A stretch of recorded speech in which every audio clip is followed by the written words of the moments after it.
Everybody, it's the top of the hour, meaning you got a couple minutes to get something to eat, and maybe get something to drink, snacks, sippies, get all comfy cozy, and share out the link with your friends and family not already in the stream, because the Suzette Veneti Show will begin in about 2.5 minutes.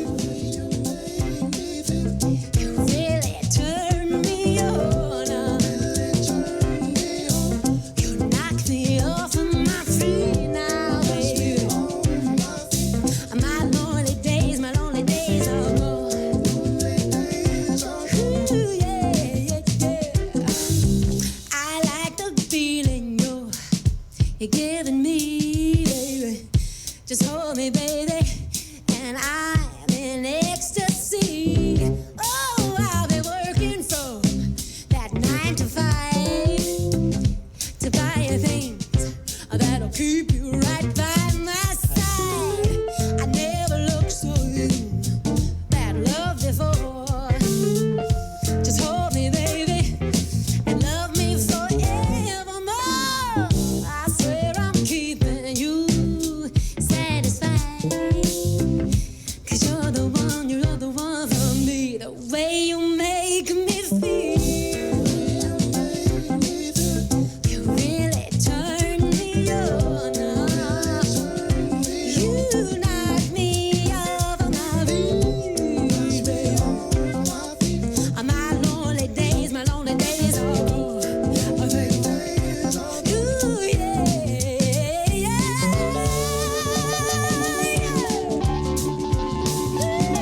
way you make me feel.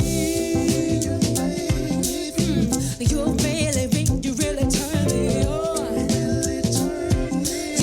You know you knock me off of my feet, baby. Yeah, my lonely days are gone. They're gone.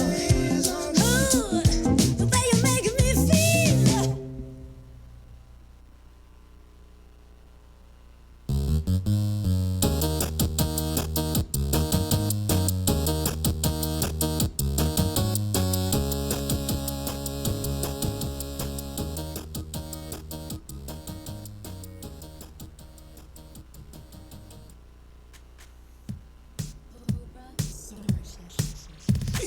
Welcome to the virtual Stab Comedy Theater. It's time for the Suzette Veneti Show. Please welcome to your screen, Suzette Veneti.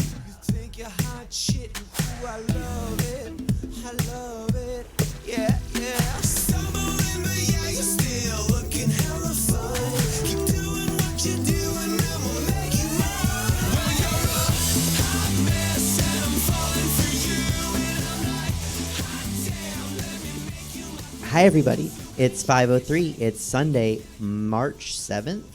Welcome to the Suzette Veneti Show. We're here at 5:03 every Sunday, which is more regular than, I was going to say bowel movements, but then I was like, no one wants to hear that joke, than your garbage man, which is kind of the same thing. Welcome to the only streaming talk show hosted by a drag princess who, according to One Table today, doesn't try hard at all. I'm so tired. If only they knew. Okay. I don't have a monologue today, but that's okay. It's been a crazy week news-wise, but I'm just going to go right to where the tea is piping hot, and I can hear it whistling on the stove. So if you'll join me in welcoming to the show, he always keeps it hot and fresh. He's going to serve up some cups for you and me. So please join me in welcoming to the show my friend and a great follow on social media, Clifton Ellison. Hi, Suzette. How you doing? Hey, Clifton. How are you? You know, she's sobered up now. I had a nice little festive brunch earlier with you. Yes, you did. Yes. You know, I didn't get Kesha drunk like you did, but right. I kept it at a mature pace because, you know, I'm a woman of a particular age, so, you know, I got to keep it right. Absolutely. Plus, I don't want to be on your show looking like this. So. Well, thank you for maintaining a level of, I don't want to say sobriety, a level of hearedness, so you could be on the show. Well, there was that one time when... That did you happen. remember that one time? I do. Mm-hmm. I do. Yeah. Ladies and gentlemen, make sure you eat something before you take an edible. That's always the lesson, the value of the day. Also, if I remember, you took a little more than maybe it was a new edible for you. Yeah. Yeah. My tolerance is higher now, but at that time I was used to taking like the five grams a piece. And I was popping them thinking that they were 5 grams a piece, but they were actually 10 grams a piece. So I actually took 20 as opposed to the usual 10 that I was taking at the time. That'll do it. Whew, girl, what a journey that day was. But anyways, as far as the tea, did you watch Coming to America? I haven't seen it yet. I really want to. I was working hard on the shows because now I have 4 shows on Sundays that I'm at. But I think I might watch it tonight if I'm awake long enough. I loved it. It was pretty funny. I love seeing just almost everybody that's alive from the first one was involved in this one as well. And it was a nice little nostalgic hug that we all needed. It's really cool. I like when they do that, when they bring everybody back. Yeah. So, they're missing one person though, but I don't want to tell no spoilers though. But there was one omission, but you know you can't have everybody. But yeah, that was the part that I was just like, oh, where's she at? I went on a Google rabbit hole and still couldn't find out why she wasn't involved. But well, let me ask you this, because I've been seeing a lot of people are like giving it like a C-. or lower. What do you think about it? Here's my thing. People, you can't please everybody. But y'all sat here and let Tyler Perry make an empire off of these Medea movies for I don't know how many years now. And then when Eddie Murphy wants to give y'all something that is basically a nod to the past, a nod to what his comedy was, because Coming to America, that was like peak Eddie Murphy there. Yeah. You know? And I think especially the Black audiences, I can speak for them, we're so used to either struggle or slave movies, or that's the one lane, struggle and slave movies here, or infidelity, cheating, drama here. And it's like, if it's just funny and light and campy, we will dissect it down and chop it down and call it stupid. And I'm just like, girl, can't we just laugh too? Can't we be silly too? Why do we always have to either be serious or struggle? Well, like you said, the Medea movies are an empire. Also, if we're gonna, I'm not saying it's a bad movie. I'm just saying if everyone's gonna be okay with Soul Plane, maybe we can be okay with Coming to America too. Woo! Soul Plane. Soul Plane. That was watching Soul Plane with 2020 eyes. How that movie was a hit. It was just so bad. But you know what? And I can tell you why it was a hit, and I can reference back to conversations that you and I have had on this show, and Apple and I have had on this show. It has to do with representation, you know? And like you're saying, when it comes to Black movies, it's like you get either struggle or slavery, or you get like really outlandish drama, you know? Like, I cheated on you with, you know, your dad or something. And so there's not a lot of like popcorn flicks. And so Soul Plane was a popcorn flick. And if you're not getting that, then it becomes a hit. Exactly. And you know, I feel like we need to broaden the horizons with Black film. We can have silly movies. We can have funny stories. We can have rom-coms. Like, everything doesn't have to be a drug deal gone bad or police brutality trauma or anything like that, which honestly, those are our stories. But everything doesn't have to be right. Uncle Mark isn't your uncle. Uncle Mark is really your dad. Like, it doesn't have to always be that. And I think that's where a lot of the people that are so uberly critical of are trying to compare it to. And it's just like, girl, just have a drink and have some fun, y'all. Like, we don't have to be going through it in every goddamn thing. Like, nah. That's my take on it, though. But yeah, I see a lot of people giving it the C minuses because of that. And I'm just like, girl, just relax. Yeah, you know, that's the key. You know what? I find movies a lot of the time have to do with expectation. If you go in expecting, like, Eddie Murphy is one of my favorite comics and actors ever, right? But if you go in expecting to have the same experience you did with the first Coming to America, you can't. That would be like if Michael Jordan played in a senior basketball league now. He's not. He's still Michael Jordan, and he's going to be fine, but it's not the same Michael Jordan he was in 1998. So let's let Eddie Murphy be 2021 Eddie Murphy. I think that's it. I think expectations. Which I would take 2021 Eddie Murphy over who's that little short man? The little short Kevin Hart? Yeah. Soul Plane. Eddie Murphy over Kevin Hart any day. Any day. I don't. Kevin Hart just doesn't do it for me. But, you know, that's. Well, let me say this in his defense, and I am nowhere near the comic Kevin Hart is. He would crush me with a 30-second set, and I could do. You just flick him. What's that? You could flick him, though. You can flick him like a booger. Just flick him. I mean, he is a tiny man. Yeah. But I think his early stuff, I really appreciate it. I'll say that. Yeah. I really appreciate his earlier specials, and he got to a place where he can sell out, Madison Square Garden. Yeah, that's huge for a comic. And like, Boo, you are selling out. Like, tell the jokes for that crowd and get the bag. Yeah. He wasn't ready. So, I'm trying to think what other. Oh, remember we talked about Miss Azealia? Miss Azealia Banks and that ring. Girl, she done called off the engagement. She's a less mess. Than 1 week. She's not the good hot mess like you. I don't know what she needs. She needs a hug. She needs and psychiatric a real help. friend. She needs psychiatric help. She needs a real friend and some help. Yeah. That's really all I can say, because I feel like I'm watching someone really just kind of like go through the motions without somebody stepping and be like, hey girl, let's not post that. Like, yeah. I feel like a lot of celebrities will benefit from somebody saying, hey girl, let's not do that. Like, are you sure you want to post that? Are you sure you want to say that?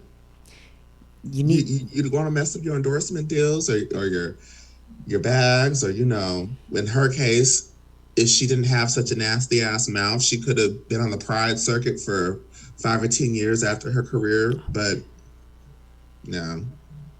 I mean, they still got what's her name from what is it, Martha Washington? Yeah. Yeah. I mean, Azealia Banks could have been living off of Prides. Someone needs to check on Deborah Cox, by the way, because, we haven't had a Pride season and Miss Girl hasn't been able to do her usual How Did You Get Here? Nobody's supposed to be here across the country tour, but, And what an appropriate time for it in 2021 if she was out there singing, How Did You Get Here? Nobody's supposed to be here. You're supposed to be at home. Mask up. Deborah Cox out. You know what? If this gets to Miss Cox, there you go. You can make that your next jingle, and we want the girls to succeed out here in these streets. We do. What else happened? So we have Coming to America, Miss Azealia did you watch the Emmys last week or see any of the highlights? No. I don't like award shows where I don't know what the score is. If I can't see the scores and the rubric, no, because now it's just, I don't know what you're picking. I don't know why you're picking. Not for me. Yeah, award shows can get a little bit snooty and high nose. I mean, I miss back in the day. I miss the MTV award shows from the 90s and the early 2000s when there was always some mess going on. Mm-hmm. Those were my favorite award shows, but now every award show is kind of just like high nose, yeah. And it's just like, oh, okay, girl. I didn't even watch half the movies anyways, but I was so happy that Chadwick, rest in peace, Chadwick Boseman, he got a Golden Globe, and then also Andra Day got one as well, and that was the first time that a black woman, got the best lead actress since Whoopi Goldberg. Well, 30. Almost 35, same age as me, 35 years. I hope it happens more, because with not just with more black movies of normal substance that's not like we talked about, like heightened drama or suffering cinema. I think more filmmakers are making a conscious effort to be diverse in every way they can. We have a black Captain America, so yeah, I'm excited for that. Speaking of Marvel, bitch, did you watch WandaVision? Did you finish it? That I did. Okay, so people are complaining, and this is like I always tell people. I said, go into things with an open mind and no expectations, then you won't get disappointed. But people were going in it thinking like, oh, this is how they're going to bring the mutants in, and da-da-da-da-da. I'm trying to discuss this without spoiling it, because, some people may still have not watched it, but spoiler alert, so if you haven't watched it, mute your headphones and mute me.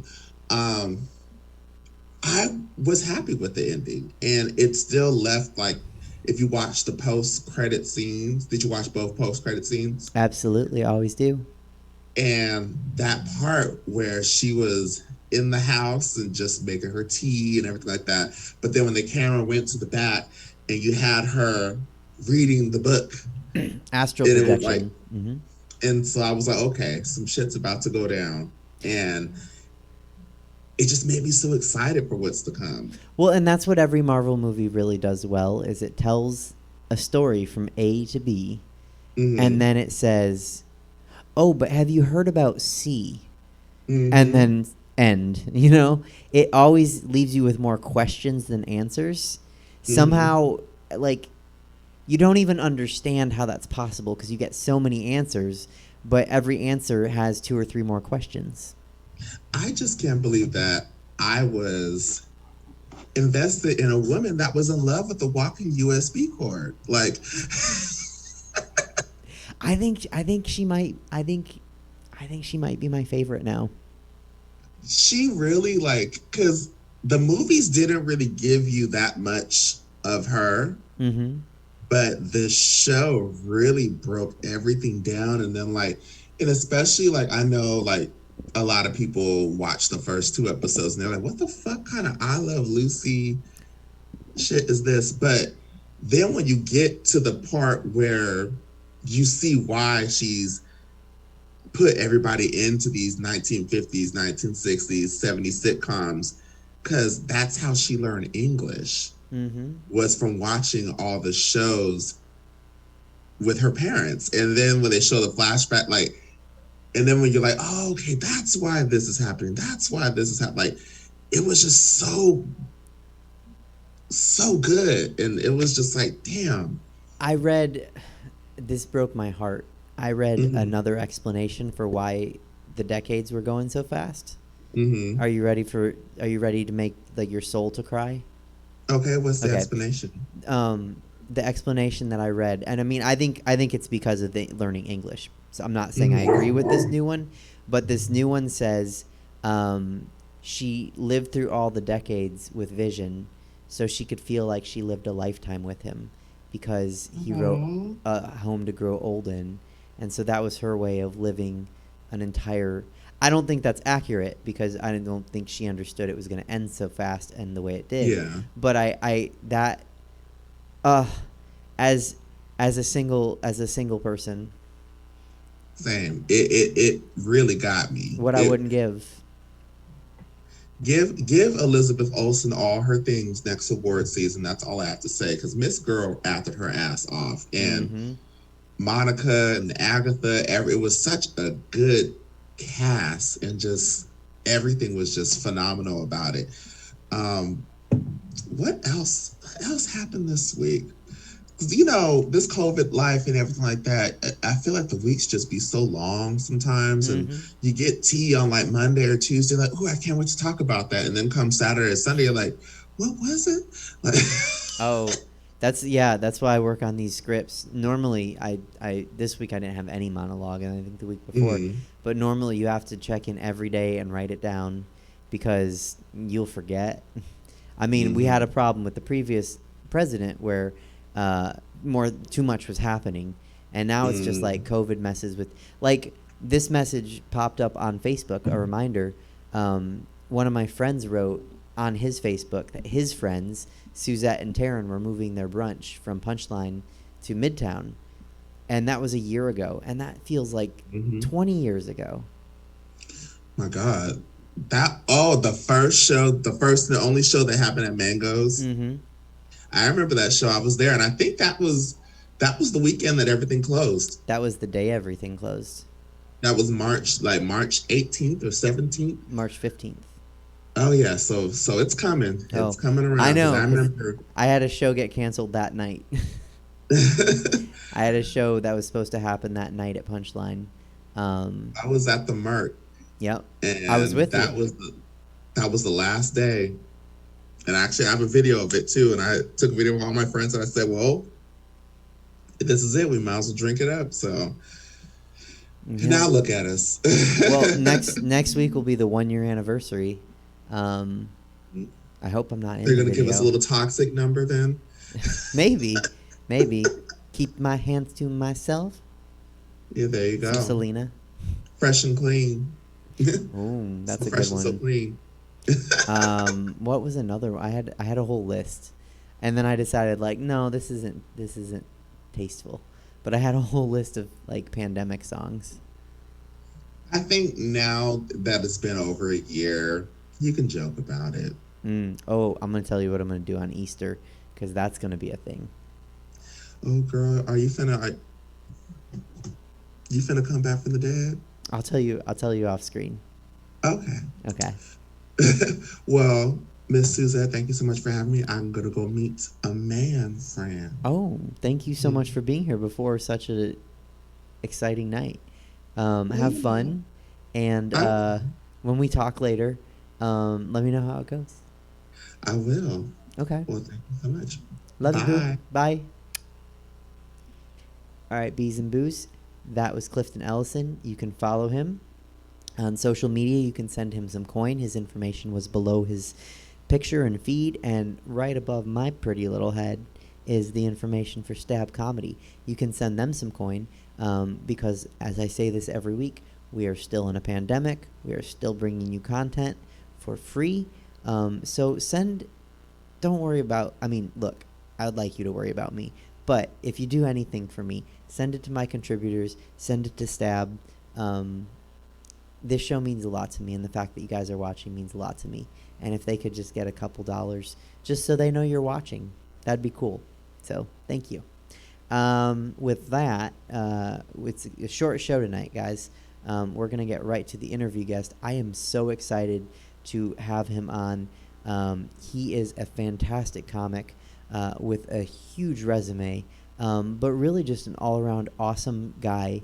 And I'm so lucky to get to call him a friend and know him. And I can't wait to talk to him. He has his hands in a lot of stuff, so it's going to be a great interview. So please join me in welcoming to the show, Steph Sanders. Right on. What's up? How are you? Hey, man, Suzette, I love that introduction because I was looking around like, who was she talking about? Oh, But, you, sir. You, sir. That was a fantastic introduction. Thank you. You know what? I'm good. I had to make it up on the fly because usually I Yeah. ask what you like, and I forgot to ask you. So I was like, I just really like Steph. I'm just going to say I like That's Steph. fantastic. Hey, thank you. Thank you. How Glad have you to be been? here.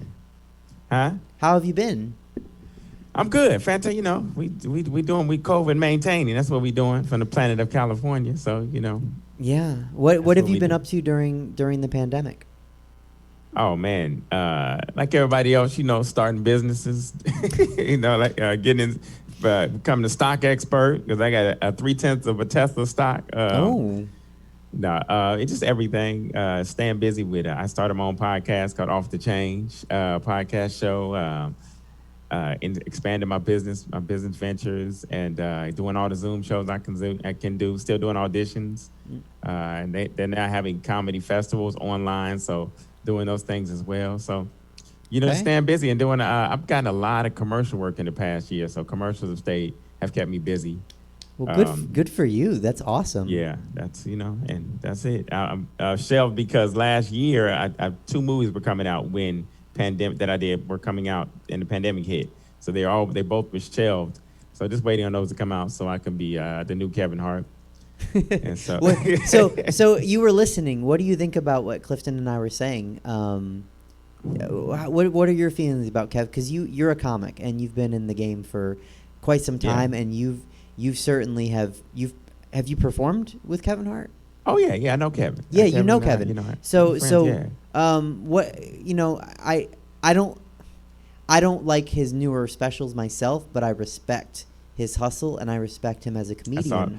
That's all you can do in this game. I realized, I had to stop thinking about it from the standpoint of who's funnier, who's not, who's whatever. In this case, this business is so fickle that literally I've seen people that they deemed as the hottest thing in January. 6 months later, they're out the game or don't have a show and they're done, and then on to the next. So of course, Cat Williams dropped the baton because they only let one black comic be funny at a time. Right. So Cat Williams dropped it, and then Kevin Hart picked it up. I mean, what can you say? So I mean, to be fair, and I love Cat Williams. Like I have nothing bad to say about Cat Williams, but I think maybe all his extracurricular activities helped him. That's why I dropped the baton. Yeah. Okay. Definitely. Yeah. Yeah. I was like, I would have liked to see them both be funny at the same time, but it didn't seem like Cat Williams was interested in staying in the spotlight.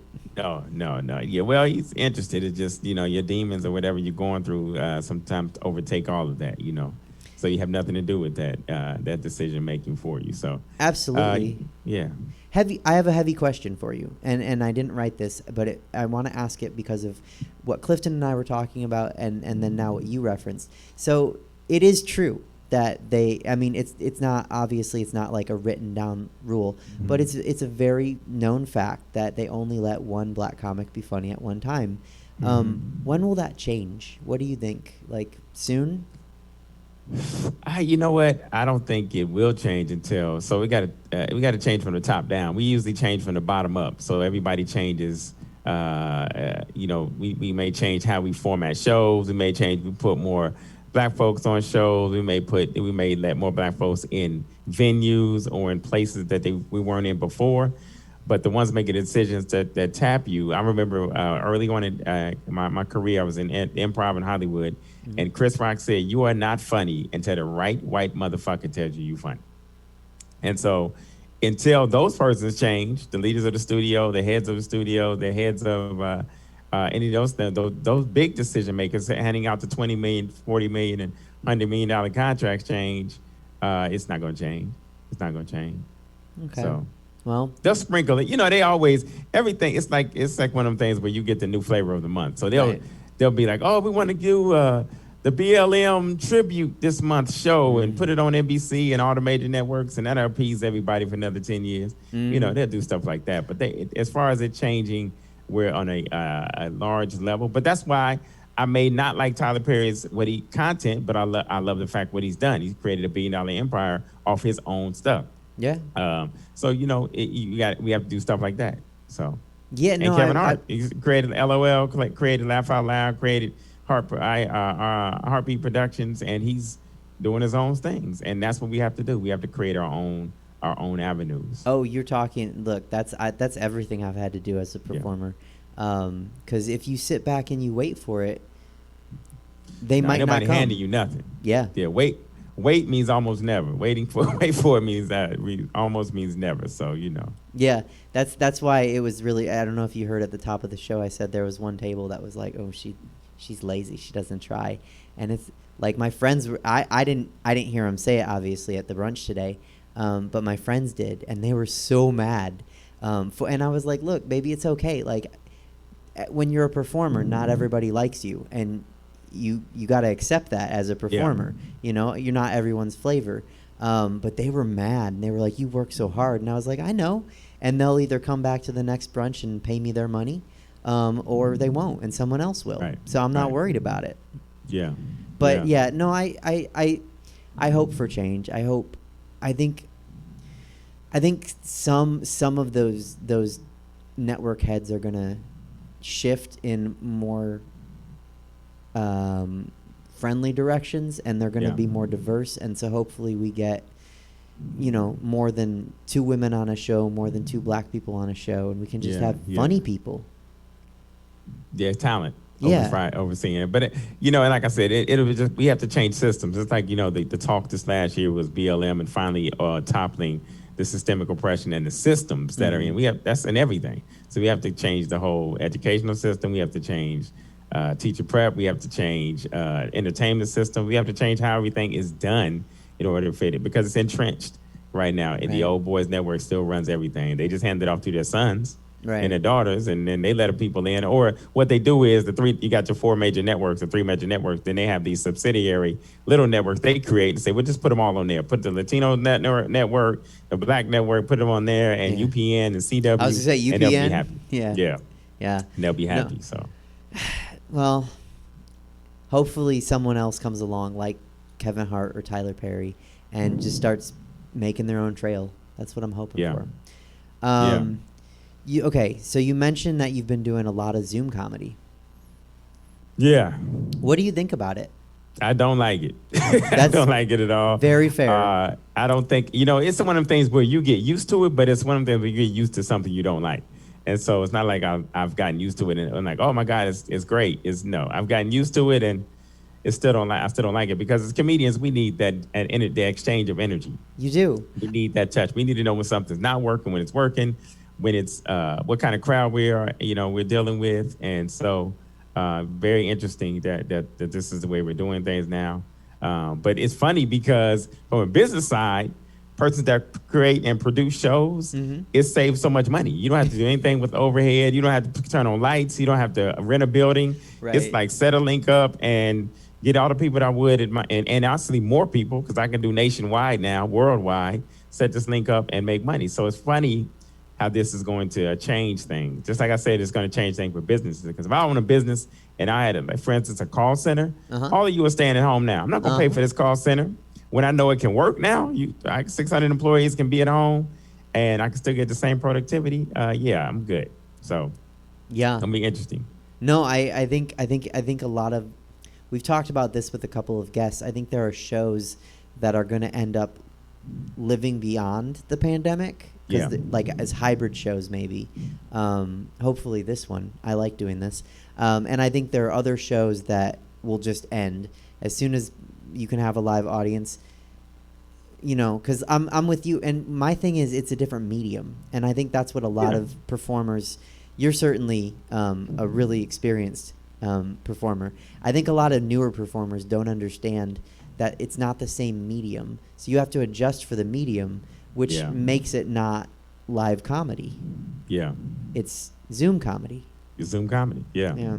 But I imagine you're still good at it because you're you. I like to think I can adjust and adapt to pretty much anything. So I do like that challenge. So hopefully. So when the pandemic is over and we're doing shows in clubs again, are you going to keep doing Zoom shows if people book you? I think I'll do both. I think I'll keep my what's funny, what's good about Zoom shows and what I'm seeing the avenue and kind of the niche is going to be great to work out new material before you go do the live show. So Zoom shows, you're safe at home. You can go work out. You can work out your material. This is the new open mics. I think it will become the new open mic. And then you'll go to the, do your shows and stages and so forth. But we were just talking about how even going to stages, I don't think we'll see for a while the 500 people in a punch line or 350 people around the country. You won't see that crowd. And if they are, it's crazy for a while. I think we'll just see a limited capacity at the clubs and everything too. So, I'll keep it open. It's kind of like, you got it right now. I think for you to close off to any idea, anything is like kind of ludicrous, or it can be a system killer for you or a career killer for you because you never know what it's going to stay at. This may be it. As a matter of fact, I saw that I've done it too. The Disney Actors Camp, ABC Actors Camp, and CBS Actors Camp, where they have all the hottest actors at the time, and you go in and do these camps and auditions and things of this nature for a lot of execs. I've done it live years ago. Now they're doing it online. And like this, and Zoom, and they love it, and they say we're going to keep it like this. And the execs like it because they get to stay in their plush homes and stay where they are. They even do it in their Porsches and Lamborghinis and just watch people, and that's it. Make the decision. Yeah, and again, the overhead is low, so they don't have to rent out a convention center or pay for. Then they have to waste gas money if they don't want to. Yeah, so, right. Yeah. I want to ask you a question, another unscripted question, because of something you said. So I have a friend who, she's really new comic. She just actually started probably in July. So after the pandemic, she was like, because she had been wanting to start, and unfortunately the pandemic came, and then she was like, well, should I start? And there were open mics in parks and outside, and so she kind of started. But as things have kept going, maybe you've noticed those open mics that have been outside, really people have stopped going for the most part. And so she was asking me, like, should I go? Like, I feel like I'm not. She feels like she's not hustling enough. She feels like she wants to be a comic and she's not working hard enough. And I said, no. Well, actually, let me see what you would tell her, because she thought she should be out there going to, like, I don't want to Sandy, there's one open mic still going in Sacramento, and she thought maybe she should be going there. And what would your answer be to her? That's an interesting question. I feel like there's no right or wrong answer because we're all going through this together. There hasn't been a pandemic in 104 years. We're all going through this together.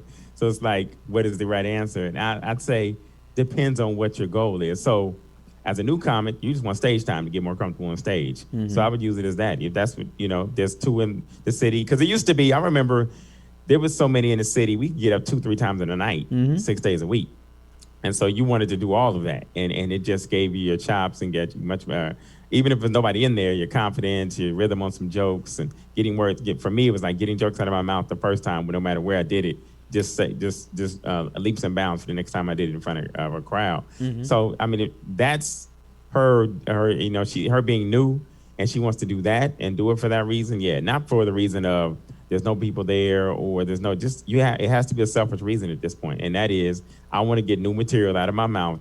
And just so I can get better at the stage, get better at act outs, get better at whatever, with delivering my jokes so I can be the best comic I can. Because we don't know what medium is going to be the prevalent one, but like we just talked about.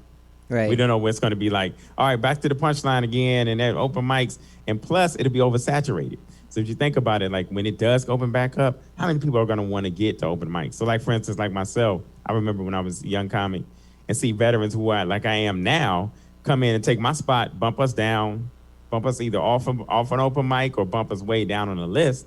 I'm going to do that to people because I'm going to go back, open mics and now bump this young lady off. She might as well get it in now, get her licks in now and do what she can do on anything and everything. I just say, throw the kitchen sink at it. Yeah, no, well, so my answer to her was, because she has really intellectual jokes. And I said, look, the people that are attending, like the audience members that are attending the open mics, not your crowd.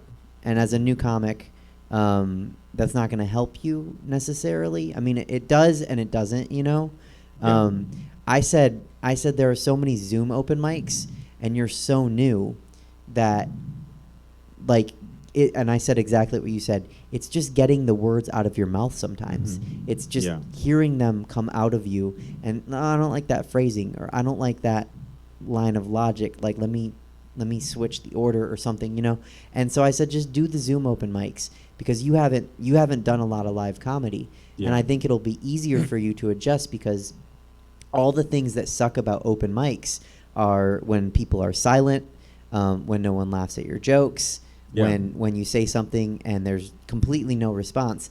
I said that's what Zoom comedy is anyway. So if you get it all out, if you just get used to it now, when you come back to real mics and you're on stage with an audience, you will be, you'll be desensitized to that silence. Yeah.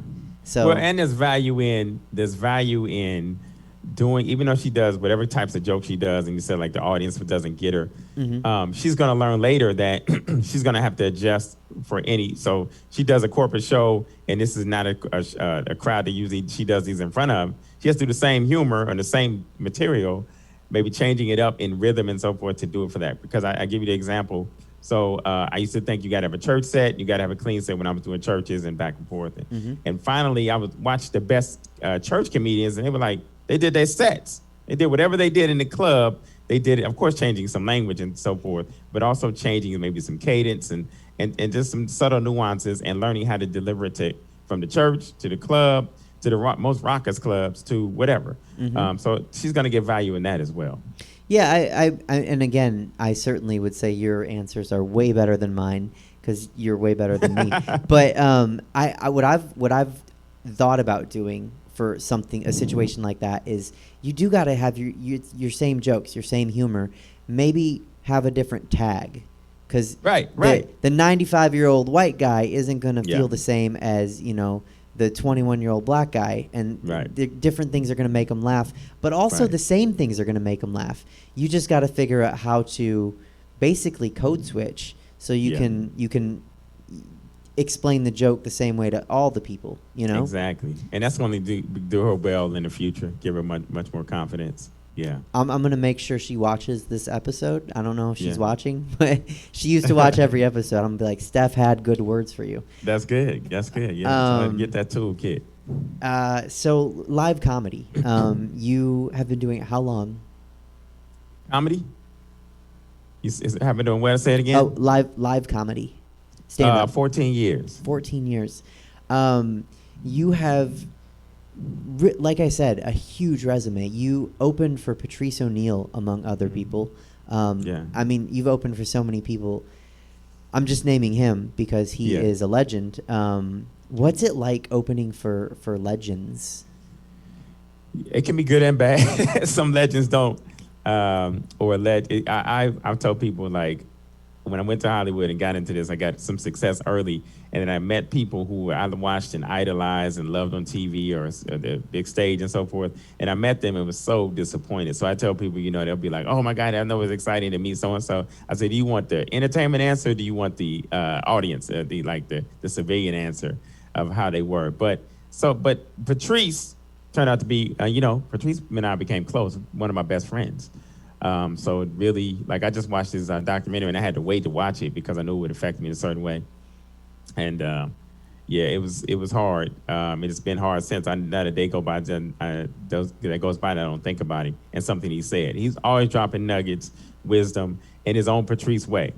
And a lot of people don't know that way about him. They see him as whatever he was, or they hear things. But he was a legend in that he always gave me nuggets, always made me better, always put me in positions and places to be better. Him, Sinbad, when I opened for him for a long time, he's giving me the best advice. I've opened a few times for Chappelle. Chappelle's giving some good advice. And then, like I did Steve Harvey, no advice. So, there's been some people that I've opened for it. I'm like, I never want to do this again.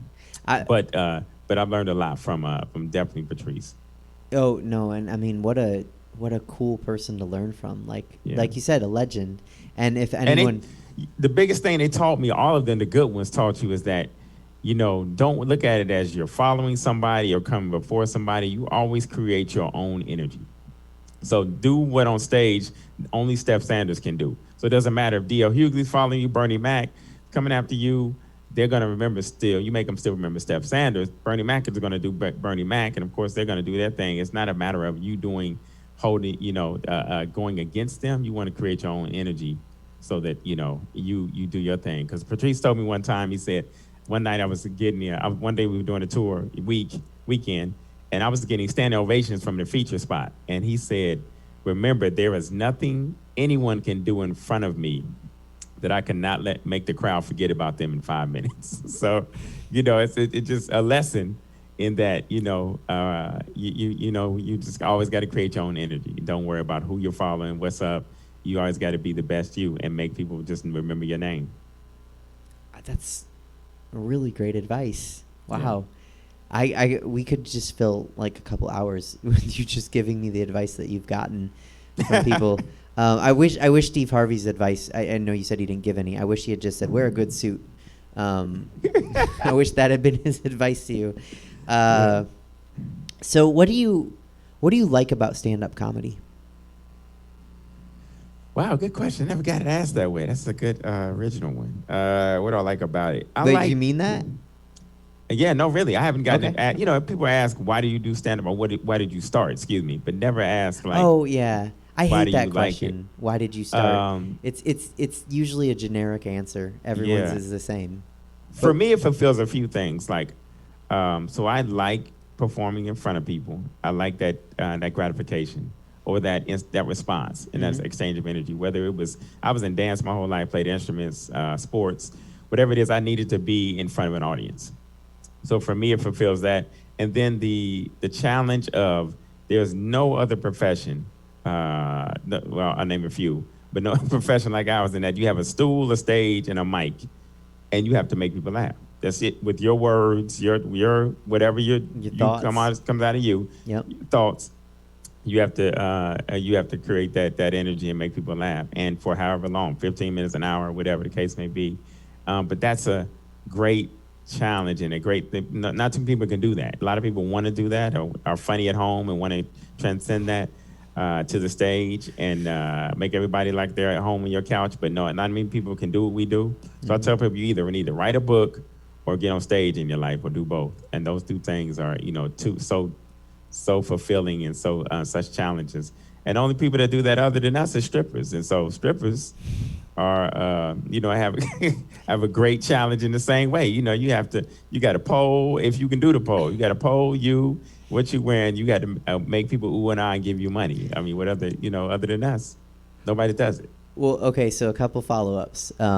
So what you said is beautiful, and I want to add to it. So I want to see what you think because, again, I admire you. So I'm just like, let me tell you my ideas and see what you think about them. You're right. It's just you and a stool and a microphone. But someone told me maybe 3 or 4 years ago when I started. It might have been when I started. They said this is the only art form, the only medium where you want people to interrupt you and stop you from doing what you're doing. Because we want applause breaks. We want laugh breaks. No one stops a musician from playing, Yeah. No one stops a dancer from dancing. But as comics, and if you'll allow me to say we want people to stop us from what we're doing. And that's so weird, and it's so hard to get at a laugh break, at least for me. It's funny that they put it that way because I look at applause breaks as the great speech, or like a musician that does a solo and they clap, even though the music's still going, they clap. Yeah. So not stopping what you're doing, but gratification, or it's saying you're doing good. Like because as a black comic and is coming up in the black community, anything you're performing on, they let you know right away if you should be doing this. So whether it's a solo, whether I hit the ball and I'm running and they're applauding while I'm running, they're still telling me I'm doing a good job. So in anything, so that's funny that they said they looked at it that way though. There is no better audience to find out how you're doing than a black audience. Oh man, because they will tell you immediately. Right away in comedy, somebody said, Sinbad told me, he said, white audiences come to laugh. Black audiences say, make me laugh. So difference right away. So, yeah. Huge difference. The other thing I was going to say was you said comics and strippers, the only two professions. And I want to say, this is kind of funny. If you take a comic and a stripper and you mash them together, you sometimes get a drag queen. I love it. I love it. Which is I wouldn't have said it. I'm glad you said it. I'll say it. I'll say it. And I got to get you to brunch because it's very similar. The only difference is it's a lot more like dancing, where if something doesn't, and I try to tell people that think comedy's easy. The problem isn't when you're doing well. When you're doing well, keep doing well. The problem is when something goes wrong, and people are like, well, duh. The problem is when something goes wrong.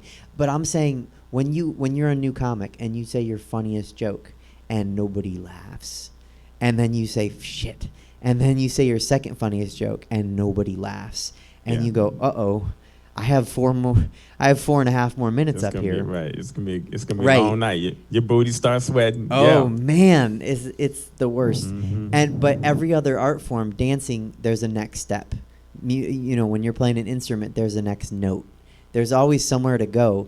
But when you're a comedian, it's just you. I mean, you can get off stage, but everyone's gonna see you get off stage after 30 seconds. So what are you gonna do? And I think that's the only difference between drag, because certainly when I'm performing at brunch, I can see the people.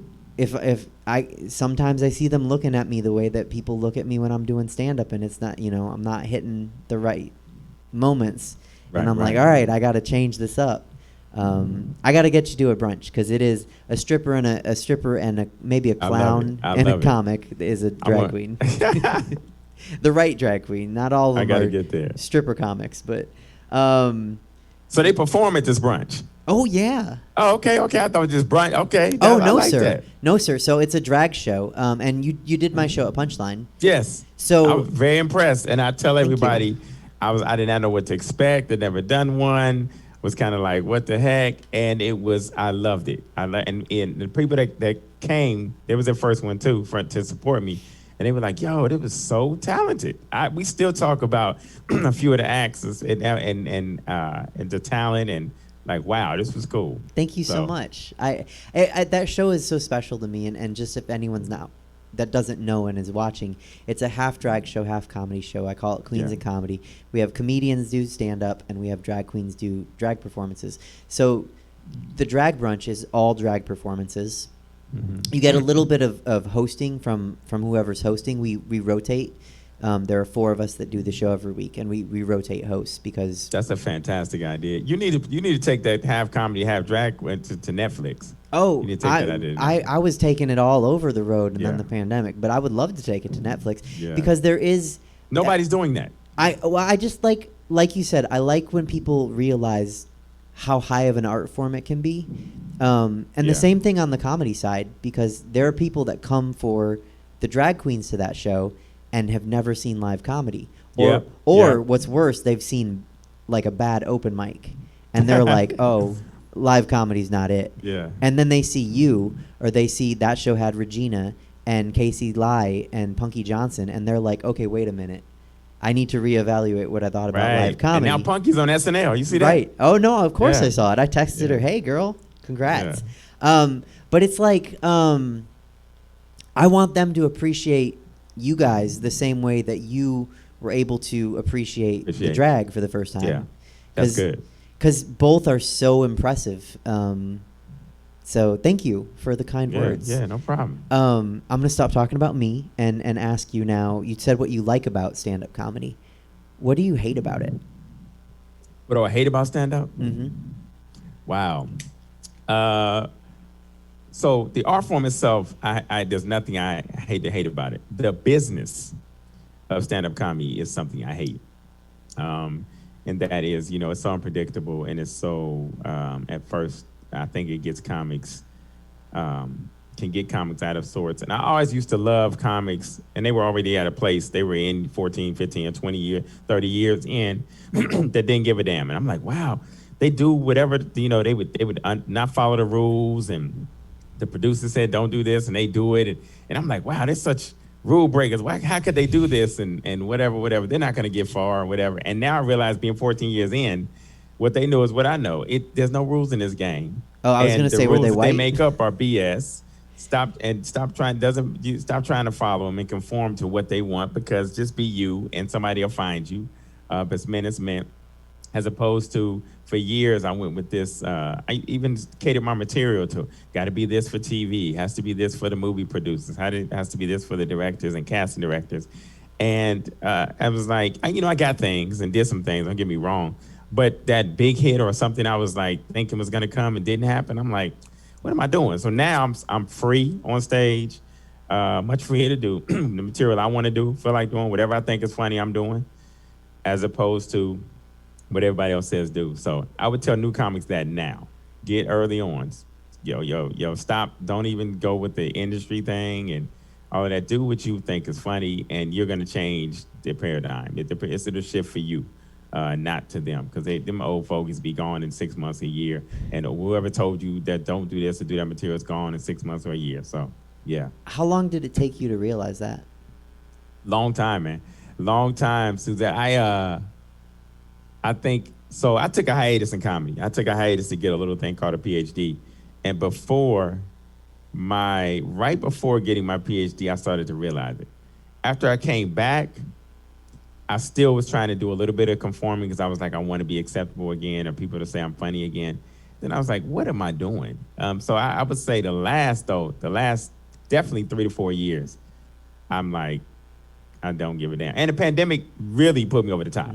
It really put me over the top creatively. Was like, man, I'm going to do whatever, because we never know how this is going to end, and what's going to be the next medium after now I see creators going to OnlyFans, which was for sexual, explicit stuff. Now it's creators going there to do what they did on IG and YouTube and TikTok and things. I'm like, man, I'm just doing what I want to do. I'm not going to worry about it. It'll all shake out in the end. I wanna reiterate for anyone watching, and hopefully they're watching and learning, and soaking up some knowledge. But so 14 years, and you said only the last 3 or 4 years did you realize the rules don't matter. Yeah. And I want to make sure I say, because I've been at enough open mics where you get somebody who only does one open mic in their life, and they come and they say all sorts of like awful racist, sexist stuff, and they're like, that's comedy. No, that's not comedy. Oh, I don't know what you're doing, but go home. Don't ever do Yeah, that. no, not we have that a rule, stuff, and the no. rule is you can't do that. No. But you're talking about once you're in it and once you're working, and people say the rules. Well, that yeah, the rules they're meant to be and broken. So they'll tell you the rules, and by the rules, let me be more explicit. So for those new comics out there, for instance, they'll tell you what point of view you should are funny. So like the point of views that are funny are you to talk about your uncles or your family that's real crazy or nutty and things of that nature, as opposed to if you have been a kid, let's say that was bullied, or you what you find funny is not your family but your relationship. Do what you think is funny, as opposed to them telling you what point of views you think are funny, or trying to emulate the point of views you see out there, like being a Kevin Hart. Don't be the next Kevin Hart, be the next you. You don't be the next Cat Williams. There's only one, be you. And so, it kind of look at those people. That's why after you get in a while too, people stop watching a lot of comedy, because you don't want to accidentally have something in your head that you think they did, and it comes out in some obscure way. So just being you and creating your own point of view. And even if you are like, this is an art form. So yeah, we don't want people saying racist slants and anything, anti-transphobia stuff, anything of that nature. But if you actually that's your point of view, and you make it creative and can make it funny, then do that in a way that's not damaging to people, then you won. You're winning. You know what I'm saying? So I just making your own point of view funny. I do think that it's a comic and a drag performer's job to, not every performance, but to step on the boundary and make people think. Yeah. And if you can make people think and laugh, because I think, obviously, I think I'm not the only one that thinks this, but a lot of people want everything to be so PC now. And it's like, look, just because I'm making a joke about something, whatever it is. That's another thing. That's like the PC thing is killer, because it changes and you never know. It's like anything I'm saying is gonna offend someone. Right. You know, like I have, like now I talk more about my kids. I have 5 kids and 3 of them are gay, and I'm straight. But I love talking. I'm talking about it. I'm talking from a straight dad point of view, and I embrace my children and totally accept them as they are. But learning the gay community, learning that gay community and things of that nature, that's hilarious. And learning what they do, what's normal to them and so forth, and changing my mindset. So it's that's a hilarious point of view to have. So. It is, and it's I think it's where you're coming from. You're coming from a place of love, and so that, like, how can you be?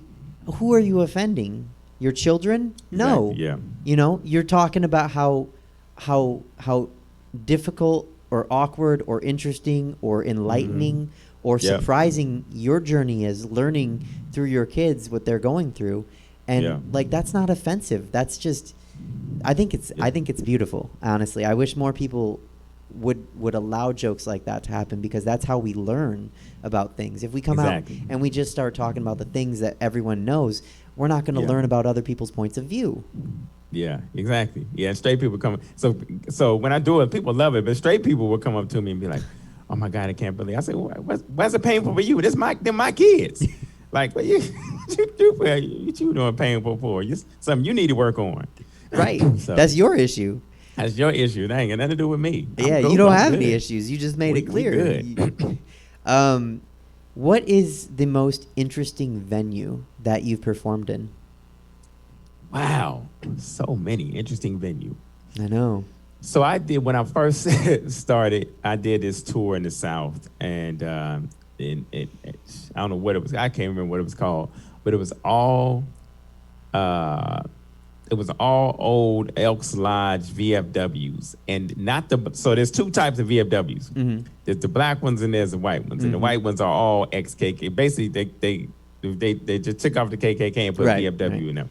So I did it for, because my name's Steph Sanders. You don't know, that's kind of, you don't know what that is. Right, that could be a woman, it could be a guy, it could be black, it could be white. Nondescript, right, exactly. And so it was me, 2 other black comics, and we all had nondescript names, and we go in and do these tours, and it was the most awkward but craziest thing ever because it's Confederate flags, this pictures of hoods up, it's hoods sitting up, and we're doing these shows, and they loved us. And what's funny is we go from place to place, and they all say the same thing. Y'all not regular niggers. Y'all is, y'all like Prince and Michael Jackson. Y'all is talented niggers. And that just, the mindset just cracked me up that they put us on this other echelon because we had talent, and you can run, jump, but it's just extended to that. But those are the weirdest venues. South Carolina, Mississippi, some other states in the South. Those are the weirdest I can think of. But I've done a lot of weird ones, so yeah. I did when doing the bases overseas too was weird because you never know where you're going to perform. Because wherever they can put up something safely, so it's in a tent with dust and whatever the case may be. Those places are kind of weird, but yeah. I sometimes I have something I want to tell the guest off screen because it would be too boring for me to talk, like to relate to your story. So I'll have to remember to tell you about some awkward shows I've done like that. Nothing quite like that, but like in a KKK lodge as a black man. But I will tell you about some of my more awkward moments where I was like, oh boy, this is not the show for Suzette. Suzette Veneti, this is not her venue. So I'll tell you off screen sometime. What is the most interesting experience or show that stand-up has brought you to or given you? Interesting show. Or experience, if it was USO, or maybe you already said it. Maybe it was doing shows for Klansmen. I would say, you know what? It's this place that stands out. Comedy Cafe in Milwaukee, Wisconsin. Okay. Fantastic crowds, sold out shows every day. So a few things were interesting. So immaculate club, just, beaming club, everything, right? When you go on the road, you either stay in the hotels or comedy condos. So they had a comedy condo. From the outside, looked great. Go inside. It is the worst comedy condo I've ever stayed in my life. We had to shower in socks and shoes. It was disgusting. I slept in a chair. It was disgusting. And the owners of the club, Milwaukee, Wisconsin, the owners of the club were all were Samoan. But they thought they were Italian mafia. So they talked with, hey, you guys. I mean, this was literally like the way they talked. All you heard was Rat Pack music the whole time you're there for the 4 days you're there. You do 8 shows. And it's they're playing all Rat Pack, Frank Sinatra, and they're serving, they talk, all of them talk like this. You guys is funny. It's so funny. Fucking Moulian. It was the craziest thing I've experienced in my life. And the best club I've experienced in my life. And I did it with, I don't know if you remember a show called The Nanny. I do. I love The Nanny. But Greg Rogel, the Cabana Boy on The Nanny, he and I did that week. And we always did that week. We did it for like 3 years straight. For some reason, they booked us together. But it was a great time with him. But anyway, that was the most interesting place. Still to this day, kind of like, whoa. The most interesting place in ever. So this is how real I know that story is. And how much I know that they thought they were Italian, because you said that they said, "Oh, Moulian," that is a really old, antiquated. It's not necessarily a slur. Yeah, you can't go around right. You can't go around saying it to black people nowadays as an Italian person, because it could mean you're my friend. But that is an old slang.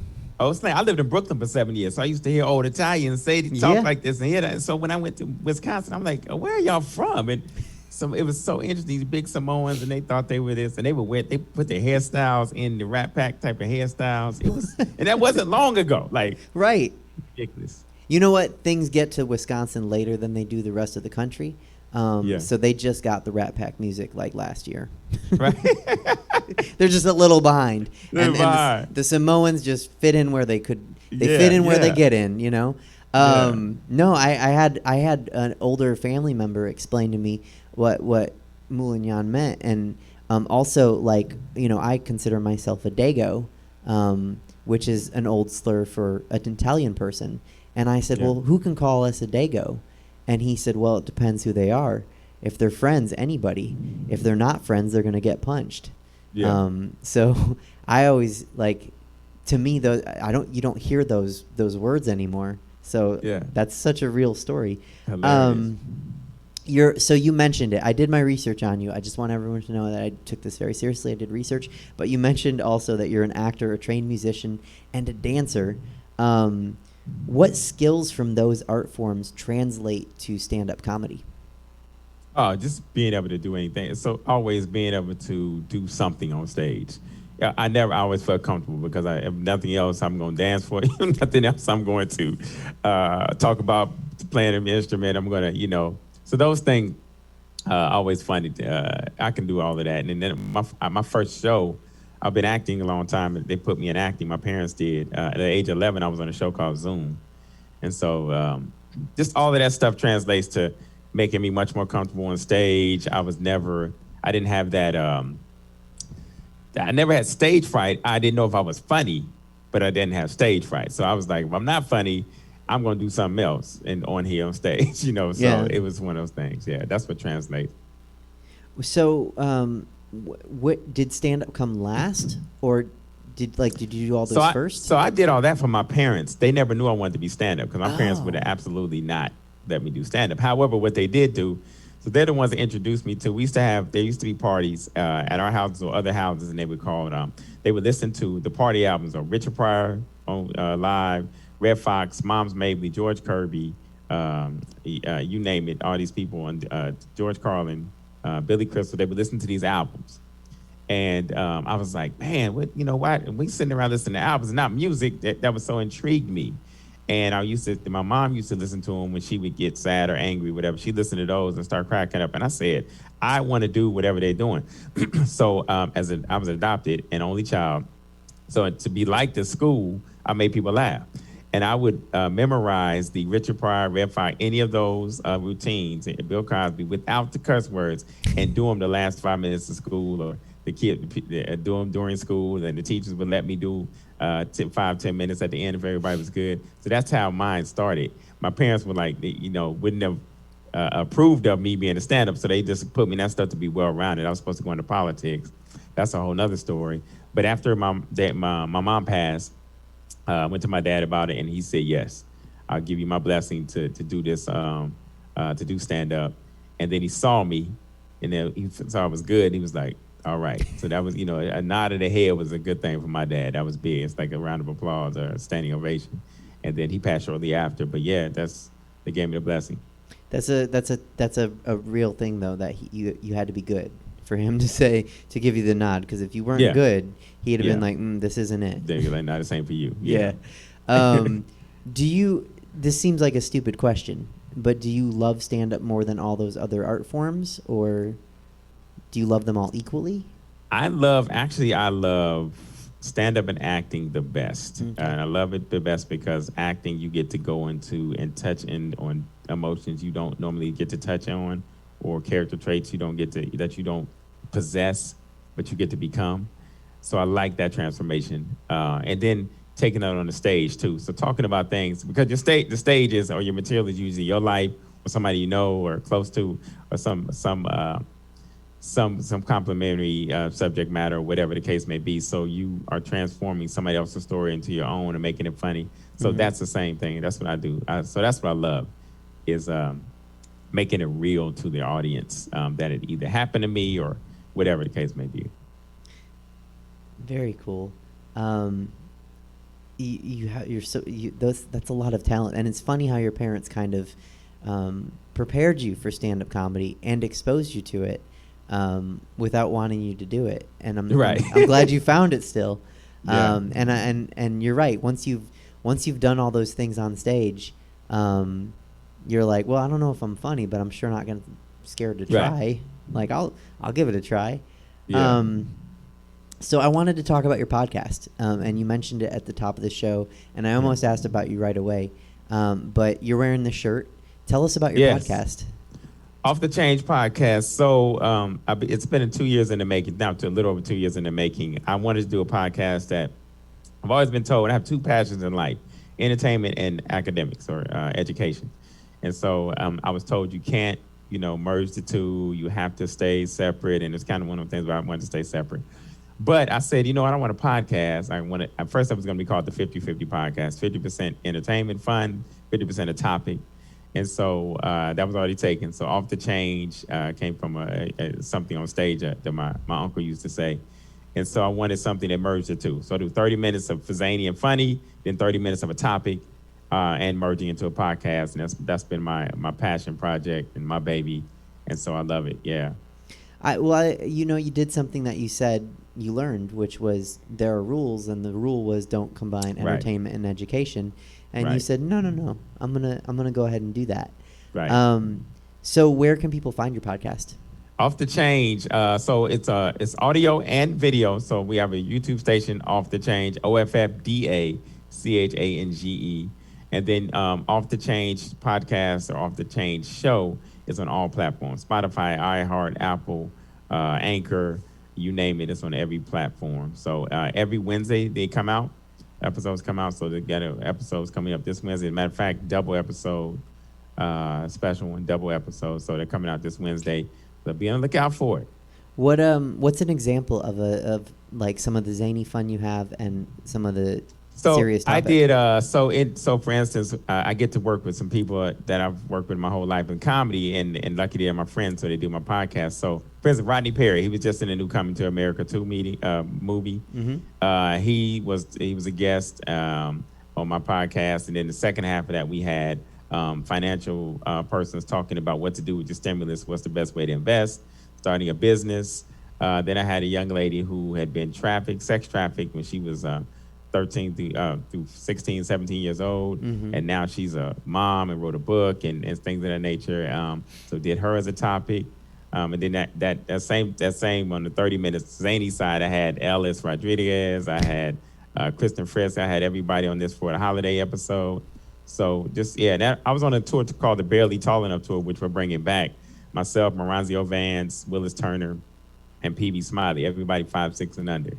And we Barely Tall Enough Tour, and so I got to reunite with them and on the podcast as well. So yeah, it's been good. It's been good. That's awesome. And so every Wednesday, Off the Change podcast. Off the Change. Off DA. the Change. Yeah. Mm-hmm.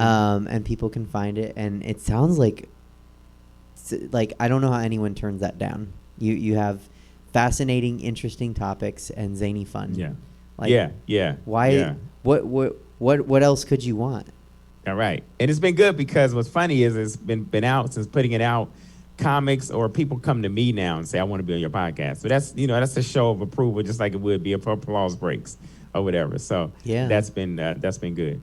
I don't think I've had anybody ask me that. So I'm not there yet, but you got to have a goal. You're also a food critic. I am. I fell into being a foodie and a food critic, but so I love food, love eating. I'm metabolism of a third grader. People hate me for it because I don't eat, gain weight. Same. But my mom told me growing up, she always told me, she said, you have to try everything to know why you don't like it. So we weren't able to say, I don't like peas or I don't like liver and whatever. You got to try it.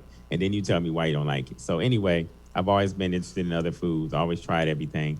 And so I just started I loved going to different restaurants, doing different things. And I was starting to do reviews on Yelp. So Yelp reached out to me. I didn't even know Yelp had this, but they said you reached platinum Yelp status because of your reviews. So we're going to send you to go to restaurants, do the reviews, because you do great reviews, and then we go from there. So I started doing that and just introducing my friends to it. And I come from the inner city, so none of my friends were going to eat oysters or going to eat this exotic stuff with me. But I introduced them to it slowly, and people I love. And so that's been a passion project of mine. And so that's what I do. That's so cool. I even do, when I go to different cities to perform, I go based on the food. So I know I have a lineup of itinerary, which restaurants I'm going to for breakfast, lunch, dinner, and that I'm going to try. And I'll do reviews on all of them. Okay, what's the best food city in the United States? Best food city in the United States, Portland. Really? Right now. Portland, Oregon is best food city. Seattle's close behind. New York, I think, has the most diverse and eclectic food scene. And then, but Sacramento, Northern California has some great food. From Sacramento down through Napa, Tamales Bay, Bay Area, San Francisco, great food scene as well. We have the most, we have like two of the top 10 restaurants in the world, French Laundry and another one. Okay. Yeah, multiple Michelin stars. So, yeah. I thought you were call it a saying food Sacramento, and experience. I was like, what? Two? Yeah, man. There's some great places here. No, Food there are, experience. but not two of the top 10 world, No, not Right. in That's- California. I was like, Yeah. look, we're right next. I'm at Stab, and you know where Stab is. I'm like, Queen of Sheba is good. I think they But are close. great. Hey, but the kitchen Mhm. and Ella, there are two that are almost there. Okay. Yeah. The Kitchen and Ella. See, now I am not a foodie, but I do love food, and I think Yeah. my favorite food city is New Orleans, just because Okay. I love that food. Post Katrina or pre Katrina? I only have been post Katrina. Okay, all right. See, I've been. Yeah, I got stories about. What's the Katrina. difference? Oh, big difference. Big difference In the Suzette. food. Big difference. I'm glad. Just put it this way. I'm sad anybody lost their life during Katrina. Absolutely. I am. But they did need a rebuild in New Orleans. And since they rebuild, and that's one place I've loved some gentrification. And I'm not for gentrification, but I've loved some gentrification there. They spruced it up, yes, and they still have black-owned restaurants, which are that they've cleaned up and gave them their ownership of, and the natives, the indigenous people there. So they're great food. Yes. The food is too good to not be The black food owned. is good. If you tell me the food there is not black owned, I'm not. I'm like, then who owns it? yes, it's good. The best things there. What sort of person owns it? Because it's really good food. Yeah. I agree with New York. I think New York is also, like you said, really diverse. I'm really proud and happy with Sacramento's diversity, like cuisine diversity. I'm not Yeah. sure. I didn't think about saying that phrase, but we have a culinary diversity. We have a culinary diversity that's just outstanding. Like I said, we're next to an Ethiopian place that That's right. I think it's great. I love it. So I don't know Queen if it's Sheba. That's right. Queen I Sheba. well, right. I know it's good food. I just don't know if it's good Ethiopian because it's the only Ethiopian I've had. So I have nothing to compare it to. Yeah, I've had several Ethiopian places, and it is great. You can vouch? Ethiopian food. Okay, cool. I think it's great. Queen Yeah. Sheba is good. We have a lot of Indian restaurants. We have a new Persian restaurant on 16th Street. Yes.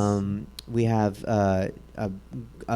some great Thai restaurants. Great vegan restaurants. Great There's vegan some great restaurants. vegan food, What's your yeah. favorite vegan restaurant in Sac? Man, a few. So used to, what is that? Strictly vegan. It's one. Oh my goodness, I can't remember right now. But it's on Yelp. Revolution Kitchen. Okay. Great vegan. They actually won the downtown, Midtown best vegan restaurant. But Revolution Kitchen. There used to be just a winery. Now it's Revolution Winery and Kitchen. So they're fantastic as well. Okay. So that's best vegan. What's the best Thai in Sacramento? Bangkok Garden in the Thomas has been my favorite. Okay. They're the most authentic. Yeah. Okay. The whole fish, the new and yeah, Lao try Nam, everything is fantastic. What's the best gumbo The best gumbo, in Sac?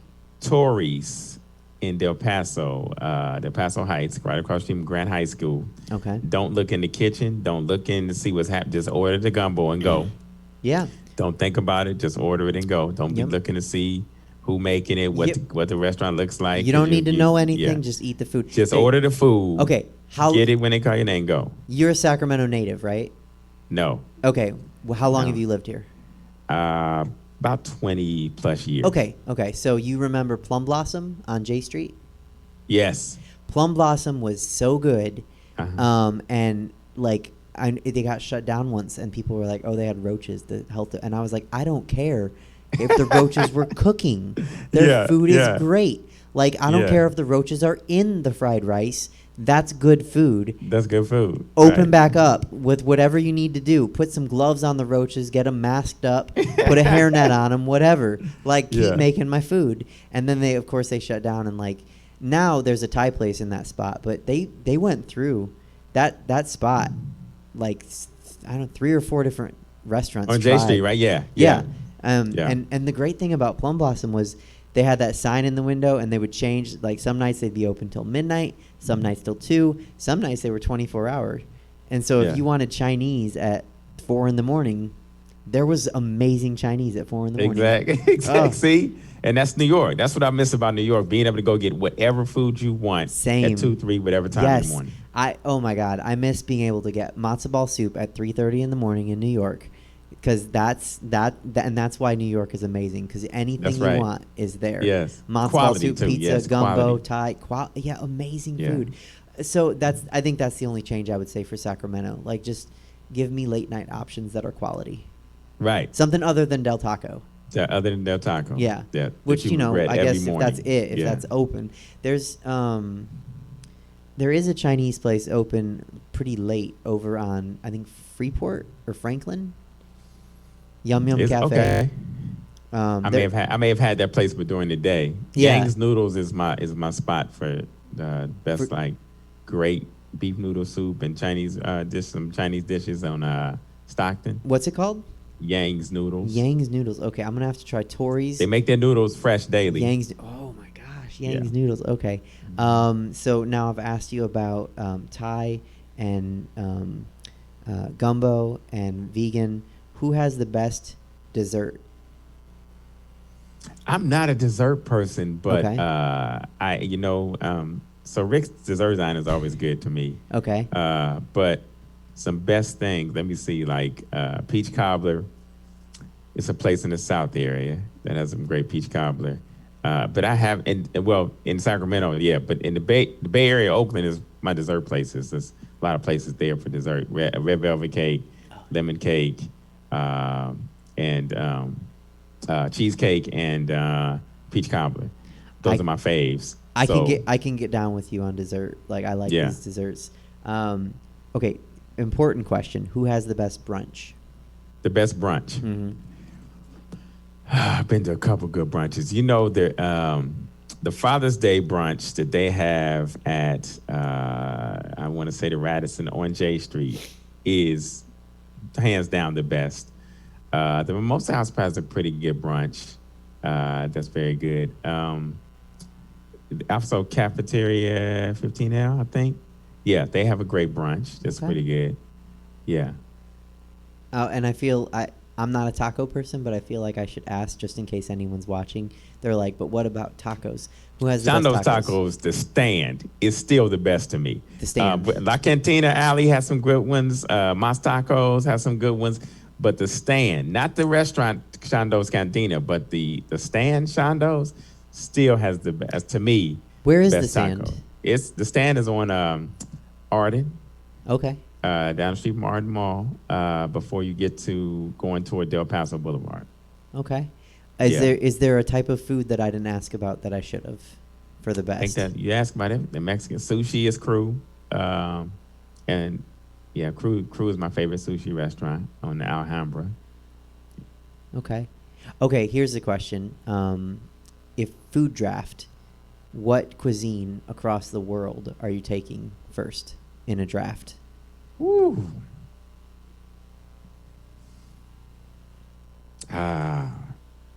I'd have to say it's a tie between Italian and Thai.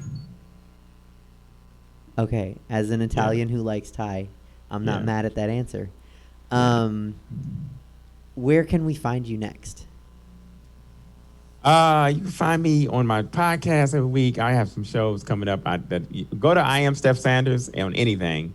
Twitter, IG, Facebook, I Am Steph Sanders, and I put up at my shows as I get them and do them. I'm going to be performing here in Vegas pretty soon, the 19th of March. But yeah, I'm getting booked more and more shows since everything is opening back up, getting more and more calls. Congrats. And then just check out my IG page, I Am Steph Sanders, where I keep up my acting work and my shows there. Yeah, no, it's below you right now on the screen. Cool. Okay. So everyone can see it. They should follow you. That's all the proper questions I have. Do you have time for rapid fire? Rapid fire. Go ahead. Okay, here we go. If you were performing tonight, what would your walk-up song be? No Guidance, Drake and Chris Brown. Okay. What's your favorite recurring show to perform in? My favorite recurring show to perform in? Mm-hmm. Chocolate Sundays in LA. What's your favorite venue to perform in?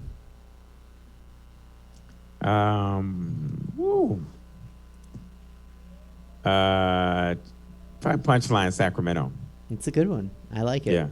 Yeah. What's the funniest thing an audience member has ever said to you after a show? The funniest thing an audience member's ever said to me after a show was I've been asked to sign several private parts, breast, ass, and I was like I'm talking about on stage, which is true. Big girls love me, so I had a big girl fan club in Chicago, and they were like, "We got the car seat ready, let's go." So that's pretty funny. I've had some doozies. Yeah. I had a man try to give me his woman after a show. Older couple. He was like, "I want you to go ahead and I want you to, sex my wife up, bring her back. I'll come pick her up, whatever." Well, all right, thank you. That's okay. I don't want your wife, but thank you. And she got offended. So yeah. Oh, that's a lose-lose situation. Lose-lose situation. Yeah, I feel like he should have offered you a farm or a horse or something. Right. A dowry. Right. A dowry Right. to take his wife. I don't know. Yeah. I'm not sure how that works in 2021. Who's your favorite comic? Ever or now? However you want to answer. You can answer both, or you can just give one. my favorites have been Richard Pryor, Bernie Mac, George Carlin, Whoopi Goldberg. A lot of people don't know how funny Whoopi was and how talented she was a stand-up. Billy Crystal. Now, who I love seeing perform. Wow, I love. There's a brother named Carlos out right now. I love Takar Williams. Cedric Entertainer. I love seeing him perform. And Dave Chappelle. Dave Chappelle. Yeah. Yeah. That's my favorite one right now. Is Dave Chappelle, definitely. Wait a minute. Deion Cole. I get confused when people don't like Chappelle. I'm like, I don't. What do you mean you don't like him? Like, I don't. Yeah. Well, some people, it's just not their cup of tea, and that's good. That's okay. But we realize once you realize that being funny is not always the best comics. It's the most interesting comics. Right. And he is definitely that. So he will make, like I was saying earlier, he'll make you think, and it's funny. He'll make you really think about stuff. Because I feel like, well, I probably agree with Dave Chappelle on most of his thoughts, and then he said things where I was just like, I haven't thought about that. Yeah.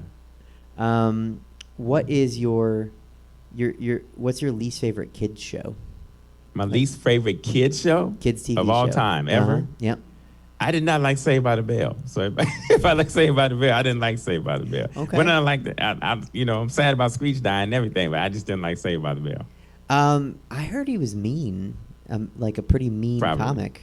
Probably. Have you heard about the reboot? No. There's a Saved by the Bell reboot. Oh man. I wonder Okay. if you'd like that. Probably not. What's your favorite adult show that's disguised as a kid show? Favorite adult show disguised as a kid show? Maybe That's So Raven. I don't know. Okay. Yeah. That works. What is your favorite thing about the existence of brunch? The existence of who? Brunch? Brunch? Mimosas. Oh, yeah. They're Yeah. good. Do you cook or bake? Cook. Do you like DC or Marvel? Do I say it again? DC. DC, I'm sorry. really? No. Marvel. Okay. I'm tripping. Okay. I was like, that's an interesting. Yeah. No one likes DC. If we're at the bar after a show and someone's buying us shots, what are we shooting? Shot. Tequila. What kind of tequila? Anejo. I would love Casamigos Blanco or 1942. Okay. I don't like tequila, so I'm going to give you my shot when that happens. If someone's buying us drinks, what are we drinking? Drink. Because I'm a beer and wine guy, but if a drink, I would do. You can say beer or wine. Margarita. Okay. I mean, look, if someone's buying you drinks and you like beer or Margarita wine. or jalapeno margarita martini. Oh, okay. That I can get behind. Yeah. This one might be the most important question of the day. Toilet paper, over or under? Over. Thank you. Mm-hmm. I can't. You know what? It's not even the under people that have confounded me. This is the 46th episode of the show. It's the people that don't care. Hilarious. Yeah, I'm like, what do you mean you don't care? And from your children, you probably know what verse means, right? Yes. Yes. And I'm like, you can't be toilet paper verse. No. You are a top or a bottom. You cannot be toilet Top paper or bottom, verse. you can't- right, no, exactly. no, none of this don't care. Go both ways. Not with Right. toilet paper. We don't. Do you have a favorite drag queen? A favorite drag queen? Other than I only know RuPaul, really. Okay. Well, you know Apple Adams. Apple Adams, yes, that's Yeah. she's the new favorite. She's my Definitely. favorite. And Yeah. when you come to brunch, she's there every Sunday. So Oh, sweet. Okay. yeah. Okay. I get to do a show with my favorite queens. So why Let not? her know. Let her know she has a fan. Oh, I did. Yeah, I'll let her know. Do you have a favorite drag king? Have you seen any drag kings? Have I seen any drag what? Kings? Drag kings? No. Okay. There's one in Sacramento, Spade Ransom, and he's an older brother, and he wears a hat and a suit, and he gives you just a real clean look. Oh wow, a yeah. drag king. I never heard of that. Okay. Yeah. So drag queens are obviously drag queens. Yes. Yeah. And drag kings are drag kings. So I'll have to find one day and show you. Wow. Okay. This one is just for my ego. You can say no. It's okay. Do you think I'm pretty? Definitely. Oh, thank you. Gorgeous. And then last question: when the world goes back to normal and it's new normal, old normal, whatever, pandemic is over, what's the first thing you want to do? Disneyland. Okay. Yeah. What ride? Any and all. I got to do, but I haven't done the Star Wars ride yet. So I'm a Disney freak. So I gotta Really? go. Yeah. I haven't Okay. done it. I retired this question. You know Chelsea Bierce, right? Yes. Okay, I retired this question. I haven't asked it in like 20, 30 episodes because she crushed the question. And I don't know if anyone can top it. But you're a Disney freak. Yes. If I was a Disney princess, which one would I be? Huh. I'm thinking right off Little Mermaid. Okay, why? The hair. Okay. Okay. So Chelsea said Little Mermaid but not like the Little Mermaid that like is all together, put together. The one that's like stumbling out of the sea and she's a mess and she doesn't know what to do with herself. Yeah. And then I think Chelsea might have said something like, if only you didn't talk. Yeah. Yeah. So I had to retire the question. Steph, that's all I got. Thank you so much for coming on. I really appreciate it. It was such a great episode, and you dropped nuggets of knowledge, and hopefully people learn. Yeah. I appreciate it. Thank you. Absolutely. And people can check you out off the Change podcast. Off the Change podcast. I am Steph Sanders on everything. Okay, cool. Well, have a great rest of your day, and I'll message you, and we'll get you to brunch, and I'll fill you in on the craziest venue I've performed in. Thank you. Thank you. You too. Thank you. All right, bye. All right, Peers and Queers, that was Steph Sanders. I do hope you follow him. Check out his podcast. Great guy, amazing person. I'm lucky that I get to work with him sometimes and call him a friend. So make sure you check him out and follow him if you're not already doing that, which you might be. You might have come to the show tonight for him. And so thank you for doing that. Other than that, like I said, quick show, but we still always have our resident, whatever he's doing, actor, comic, producer, I don't know, failure, David Shapiro. Hi, David. Are you there? How are you? Oh, I'm well. Thank you. Oh, You? I'm good. Thank you. Good. Thank you for asking. You're welcome. I would like to talk about WandaVision. Like I Okay. said last week, it's been out now since Pacific time midnight. 3 days ago. Right. So I think there's no, like, look, here's the thing about spoilers. I don't care about spoilers at all. Like, I'll read the whole spoiler list before I go to see the movie. You're Even weird. Marvel movies. You still got to see it happen. Like, who cares if you know what happens? You still got to see it happen, right? That's my feeling. But I know other people are very sensitive about spoilers. So here be a spoiler warning. Let's just go with that. Here be a spoiler warning. If you don't like spoilers, just mute your screen until no closed captions either. I'm not on it until Suzette says goodbye. Stay and watch her credits. A lot of people work on the show, and so don't turn off the show. Just mute the screen and throw things at me and hate me. At LuckyJew22, it's right below me. At LuckyJew22, I hate you, David Shapiro, and your spoilers. That's fine, whatever. I don't care. But we're gonna talk about it now. Okay, cool. Thank you, Suzette. Are you ready? Well, okay. So Did you spoiler watch warning. WandaVision? Yes, I watched it. And you're okay with me doing this? Okay, Yeah, as long as everyone doesn't want I to thought hear it was amazing. Okay. I thought it was fan-fucking-tastic. There weren't 6 hours of footage like we were promised, right? Like, when we weren't promised anything. That's the thing. Everyone's mad about shit because the X-Men weren't introduced, and the Fox universe wasn't introduced, and the Fantastic Four wasn't introduced, and Mephisto wasn't introduced, and the other guy that uses chaos magic, I can't remember, Shaitan, I think it's Shaitan, Mm-hmm. I think that's his name, he wasn't introduced. So, like, everybody's like, oh, it didn't, yeah, no, it did deliver, and the only thing that kind of sucks was Paul Bettany was like, oh, a cameo with an actor I've always wanted to work with, and it was himself, like, meh, meh, like, that was lame, but, so, we were told there'd be about 6 hours of footage. There was 5 hours and 41 minutes, I think. No one's counting. And unfortunately, 90 minutes of that was the same credits over and over, basically. But it still was phenomenal. First of all, we got a bop. We got Agatha all along from WandaVision. That was good. Secondly, they Charted. explained why she's the Scarlet Witch, or rather, they at least named her the Scarlet Witch. Thirdly, her costume... Sorry, I have an impinged shoulder blade. Thirdly, her costume, right? Like, it's good. Like, it's amazing. I have never... You have done cosplay, right? Yes. Okay.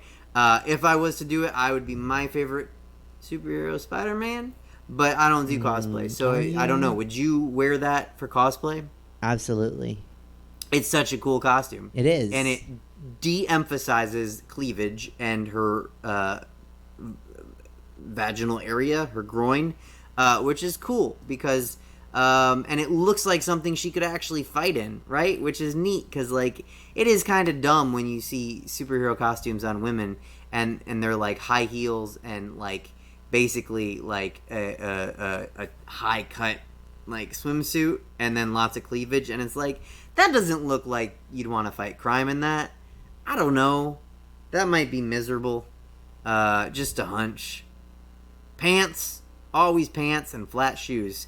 But anyway. Well, you're lucky you get to wear pants and flat shoes. Amazing costume. The Ship of Theseus moment. We're deep into spoilers here. With Vision, like, conditional vision against, like, cold gray vision. Gray vision, by the way, not white vision. My brother actually corrected me on that one, so shout out Deej. Yeah, so such a good show. I've read something that said Agatha is the worst MCU villain. Nah. What's his name? Malekith, the Dark Elf. He was definitely whack as a villain. There have been worse villains. Hot take. Agatha was a fun villain. The ending... Like, the ending, like, on the end credit ending, where she's, like, going through the Darkhold, which gets around, by the way. That was cool, as she's also making tea, so it's her, astral projection form. You talked They about that name-dropped with the Sorcerer Supreme, Agatha did, and said that Wanda was more powerful than the Sorcerer Supreme, so that's a big thing. The Ralph fake-out was a little bit of a bummer. As it was just, Evan Peters was just playing a guy named Ralph Boner. I thought Taylor Hayward might turn out to be, something more, I guess, but he was evil. He tried to kill some 10-year-olds. So that makes him evil for sure. And Agatha tried to kill the 10-year-olds. A lot of people tried to kill those 10-year-olds. So that makes her evil. You know what really hit me hard with WandaVision? I am divorced, right? And I still really love my ex-wife. Unfortunately for me, and all my dating prospects. She's not dead. But if I had the ability to create a version of her, yes, I would. Whatever Wanda said there at the end, the hope, the dreams, the future, the sadness, the grief, the love, and that's what conditional vision was made out of. Mm-hmm. Yeah, in a heartbeat. Ramifications, like, I understand exactly why she did it and why it was hard for her to stop, because I would want that 100%. And my ex-wife lives now like 40 miles away. She used to live like 18 miles away, and now she lives like 40 miles away. It doesn't matter. When you love somebody that much, man. And it gave me a good quote, right? What is grief but love persevering? Now no one can ever tell me to get over my ex-wife, and it's stupid that I love her, because I'm just grief persevering. That's all it is. It's sad. It's admirable that I love her so much, that my grief is love persevering. Yes, I like that. Any thoughts from you? It was a really great show, and I think you've covered a lot. I wish you'd given me more time to give people a spoiler warning. It was a good show, and I can't wait to see what else comes next. For sure. It was a good show. Uh-huh. I don't like that we have to wait 2 weeks to get Falcon and the Winter Soldier. But, like, what else are you doing, right? Waiting. Yeah. So, I just really liked WandaVision. And I was skeptical of the name when they announced it. I thought it was going to be a terrible show based on the name. It worked because of the way that they did it, and because it was a TV show within a TV show. And it was cool to have Jimmy Woo and Darcy Lewis. Her last line, "Have fun in prison," dope line. Couple of loose ends that I'm not really feeling. Aerospace engineer. Why make a big deal out of that if it was just this Goodner cat? I don't like that. Fix the camera. The missing person that Jimmy Woo followed to Westview. Good reason to get him there from San Francisco. But, like, does that pay off at all? And is Evan Peters really just a guy named Ralph Boner? Like, I see pockets of the internet that are like, no, that's not true. That's not even true. He's somebody more still. And Agatha made him a headshot and a false identity. And I'm like, oh, no, probably not. But so, yeah. It was a good show. I'm glad I got to see it. What an experience for 9 weeks to watch it. Started slow, but lots of action in the finale. I made noise in my apartment all alone, with my dog. I made noise when Conditional Vision and Gray Vision fought each other. Such cool action scenes. And when Wanda was just floating around in her sweatshirt, such cool action scenes with her against Agatha. And then the end where she rope-a-doped Agatha. So cool. So cool. So yeah, that's the Marvel Corner for the week. How much fun was it? It was so much fun. Your favorite Marvel character, if I remember, Hawkeye, right? Yeah. Do you like Scarlet Witch more than Hawkeye now? Yeah, I do. Well, that's it for me, Suze. I'm gonna go. What's going on tonight? You going back to the Sunday Showcase? Yeah. Okay. Oh, alarm. Well, maybe I'll see you in the Sunday Showcase. Brunch was good. Yeah. Yeah. You had Relentless, Yeah. and then next week, Bijou Bentley. I like Bijou. Can I come No. next week? No. No. Please Okay. don't. Well, I asked. Maybe I'll see you at the showcase later, hosted by Apple Adams. So anyway, thank you so much for letting me be on your show, and you look haggard, and get some rest. I hate you. Oh, okay. And that was it. Okay, bye, David. That's it. That's the show. Make sure to check out Stab for all the content they have here. Full schedule of shows. Tons of good stuff. Thank you to Clifton. Thank you to Steph Sanders. I guess thank you to David. Thank you to Jesse. Thank you to you guys for watching. We'll be back next week on March 14th with Desmond is Amazing. So check it out, 5:03 p.m. on Sunday, March 14th. Thanks for watching.